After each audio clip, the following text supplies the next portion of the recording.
Özdava sağlamlık bilimleri.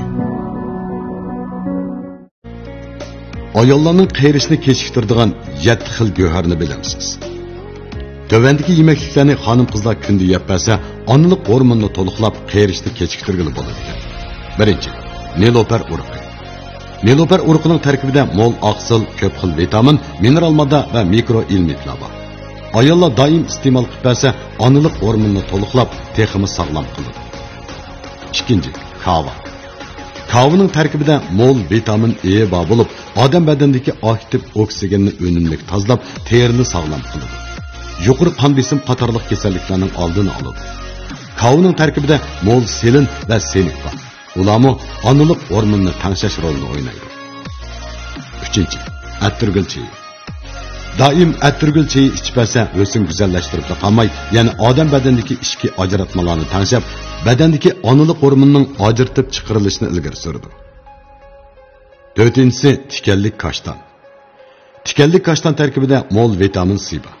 Uning qeyrishni kechiktirish roli bor. Ayollar doim yapasa, tuxumdonning hayotiy kuchini asli keltirib, ichki ajratishni tangshaydi.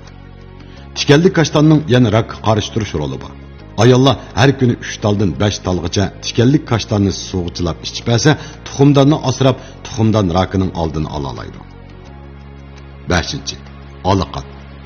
Alqat tarkibida oziqliq mol bo'lib, ayollar doim alqat iste'mol qilib olsa, anılık hormonining ozlab ketishining oldini olib, qeyrishni kechiktirgili bo'ladi. Yana hayz baldır to'xtab ketishining oldini og'ili bo'ladi. 6. Qora kunjut. Qora kunjutning tarkibida vitamin E bor bo'lib, ayollarning tuxumdonini asrab, ko'plagan anılık hormon ajratib chiqarib, farzand ko'rish iqtidorini yaxshilashga yordam beradi. Yana qeyrishga qarshi turish roli bor. Qora kunjut yana börekni quvvatlaydi. Doim yapasa, tuxumdonni asraydi, ayollarni texini go'zal qiladi. 7. Dengiz yosuni. Dengiz yosunning tarkibidagi yod ayollarning qinining kislota ishqorligini tangshab, anılık hormonining tangqo'ngligini saqlab, tuxumdonning qeyrishni kechiktirdi. Sog'lomlik elchisi Özdava. Özdava sog'lomlik bilimlari.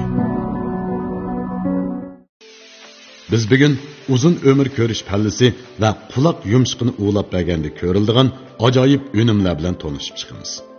Jongi tibobatida quloq yumshiqi atrofi quloqning bosh rayoni. Bu rayondagi pallalar bilan odamning mengisi, mangzining munosabati zich bo'lib, doim quloq yumshiqini ulab berganda o'sin go'zallashtirib, nervini uyg'otib, devanglikning oldini og'ili bo'ladi deb qaraladi. Undaqda quloqni qandoq ulash kerak? Birinchi, ikki qo'lning ko'rsatkich barmoqi, bosh barmoqi bilan o'ng so'l ikki quloq yumshiqini yenik chimdab tortish hamda tövanga va oldi kayniga tortish kerak. İkinci, pütkül quloqni 360 gradus harakat qildirish.